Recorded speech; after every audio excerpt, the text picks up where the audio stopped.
L'un des premiers dilemmes que l'on rencontre lorsqu'on se lance dans la couture, c'est le choix de la machine. Le plus important consiste à déterminer quelles fonctions vous seront nécessaires. Il n'est pas utile de partir sur un modèle trop sophistiqué si vous n'êtes pas certaine que la couture vous plaira. Mais gardez également à l'esprit qu'une machine bon marché ne sera pas toujours une bonne affaire. L'idéal c'est à la fois une machine simple d'utilisation et proposant suffisamment de possibilités pour vous permettre de progresser.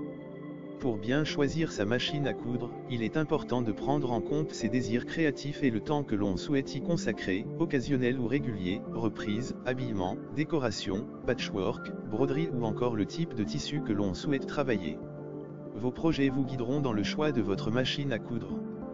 Quel que soit le budget que l'on souhaite investir ou l'usage que l'on attend de sa machine à coudre, elle doit proposer les points de couture de base, points droits, points zigzag et boutonnières, de préférence automatique en un temps, à défaut en 4 temps. Attention, la mention « boutonnière en 4 temps » signifie que vous devez changer 4 fois vos paramètres de couture afin de coudre les 4 côtés de la boutonnière. Sur une chemise, cela peut être fastidieux. Le point pour couture stretch, ou élastique, s'avère utile pour travailler les tissus extensibles comme le jersey par exemple. Enfin, le point de surjet, aussi appelé point overlock, permet de réaliser des ourlets de bonne facture, même si un point zigzag serré près du bord peut aussi faire l'affaire.